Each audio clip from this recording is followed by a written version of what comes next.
Northwestern and Maryland. So this game just ended. We had Northwestern and Maryland. Northwestern wins 68-61. The total points do not tell the story of the offense that was going on in this game. UGLY, ugly offense in this game. A lot of free throws in this one. I think it was it Martinelli that hit like over half of his points in free throws. I'm looking it up really fast. Yeah, Brooks Barnheiser hit 10 free throws and he had 14 points. So only 4 points from actually making shots in this one.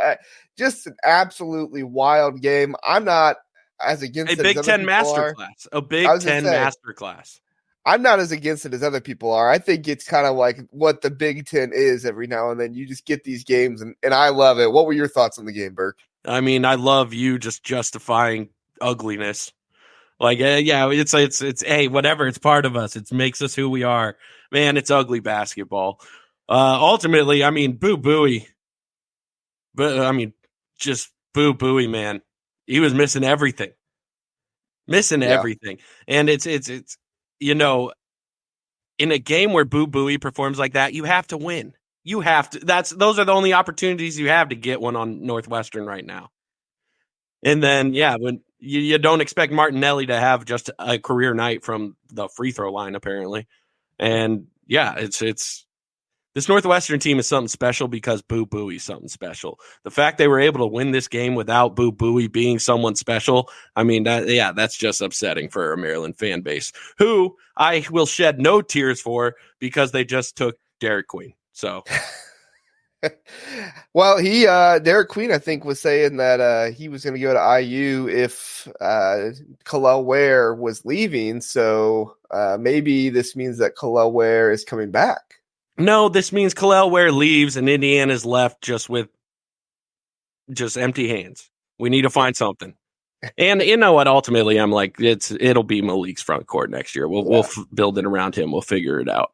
Well, and that's the thing with IU that I see similarly with Maryland right now is that Maryland has and we'll talk more about IU in a minute, but IU has two really, really good players on their team, and the rest of the players, if they hit, it's a really good game, but if they don't do as well, it's a struggle. And Maryland's kind of the same way this year, where Jameer Young is one of the best players in the Big Ten, if not the best player, right behind Zach Edey in the Big Ten. And then you have Julian Reese, who's really good. Unfortunately, he got in foul trouble tonight, which was difficult for them. Now, Kevin Willard continued to play him, but what Northwestern was able to take advantage of late in that game is they were able to get right to the hoop, and Julian Reese wasn't able to do what he should have done to protect the basket. And so finally, you saw Northwestern getting to the basket. I personally thought the backup, I forget what his name is. I probably should look it up if I'm going to reference him. The backup, Swanson Roger. That's right. I knew it was like some kind of soup name or something like that. Roger, Mr. Soup. I guess that's what we'll call him. I thought he did well in replacement for Julian Reese. So toward the end of that game, I almost wondered if maybe you just let Jameer Young cook on offense the entire time and let Swanson Roger go play the defense out there a little bit more free, because I know he had 4 fouls, but if he's out of the game, it's not as big of a deal if Julian Reese is out of the game. Do you agree, Burke? Man, I am soured on Julian Reese just because when you go over against Purdue, you go 0. You have 0 points against Purdue, man. Like that immediately takes you out of all conference talk to me. Like, you just can't show up with a goose egg. You can't show up with a goose egg if you're all conference caliber. And, he came in with all this hype. Julian Reese, he has been able to get the best of most of those front courts out there in the Big Ten. And when both those guys are winning their matchups, Maryland has a chance. We've seen it all season. I was so high on this Maryland team entering this season just because they had the tandem of Julian Reese and Jameer Young. Jameer Young, you saw it today. When he gets out in the open, he's a bad man. He is a dangerous individual in the open court. And,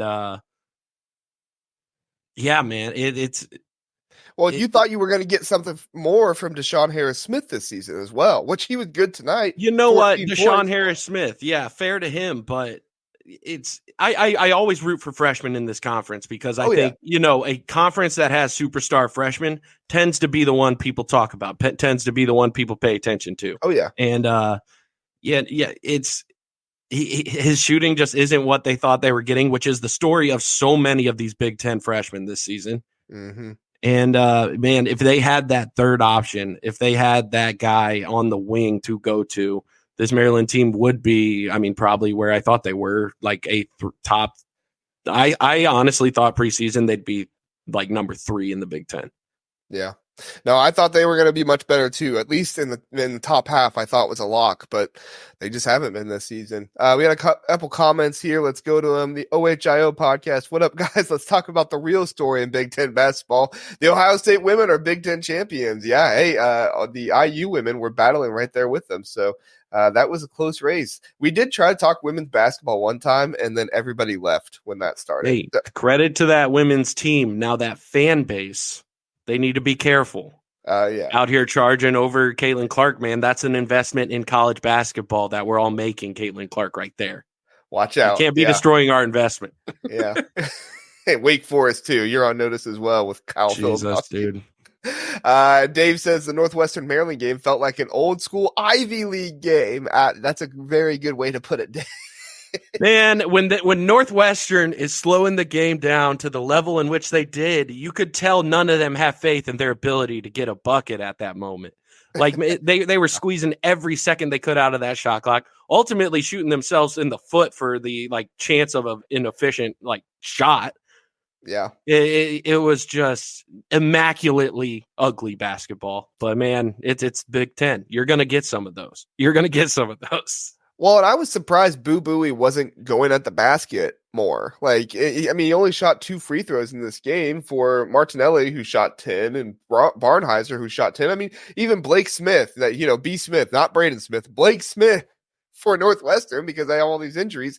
He shot 5 free throws in this game. So, it was wild to me that Boo Buie wasn't getting to the basket more and being that, aggressive piece that he sometimes is able to be. And I thought in this game with Julian Reese being restrained and limited because of the foul trouble, I thought he would have done it more, but he had other guys around him who were willing to get to the basket. And I don't know. I have mixed thoughts on Boo Buie in this game, but Burke, I do want to ask you this question though. Is Northwestern basketball underrated?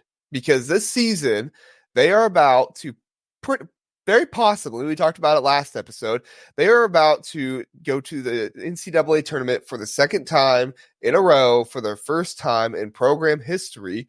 And I mean, the net and the Ken Palm, all of these number metrics, they don't love them. And at the end of the day, they're 5-5 in quad 1 games. Yeah, they have that one, I think it was a quad 3 or quad 4 loss against Chicago State.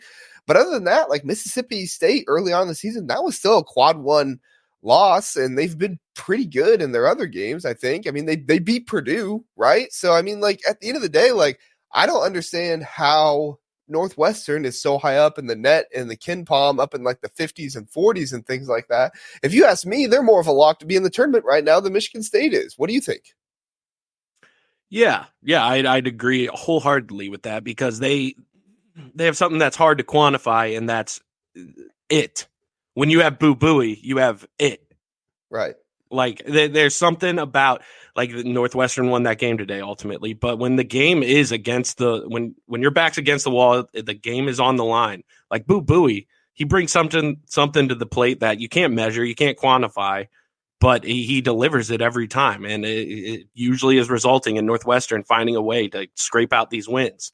And as opposed to being, in the case of Michigan State, a very, very, very good team that appears to lose a whole hell of a lot. They appear to be a very, very, very bad team that appears to win a whole hell of a lot. So it's crazy. Well, and they went on the road in the Big Ten. I know Maryland is not heralded as the best team ever this season, but they still have, an all Big Ten player in Jameer Young and one of the defensive player of the year candidates in Julian Reese on their team. And they just went into Maryland, where they have not historically won often. I think what they said is the second win in school history. Yeah, that's crazy. And they did all that without Ty Berry, who scores 12 points per game, and without Ryan Legboard, who scores 12 points per game. I mean, you lost 24 points in this game, and you were still able to come out on top and get a quad 1 win. I don't get it. I think Northwestern is a much better team than the numbers give them credit for. In the Big Ten Huddle, please do like and subscribe. We appreciate that. If this was your first time listening, we are the Big Ten Huddle. We cover all things Big Ten football and basketball. We have a long episode every Sunday, Tuesday, and Wednesday night, all at 9 o'clock. So come in, check us out, get in the chat, let us know what you're thinking. We would love to have you join us and learn more about the Big Ten.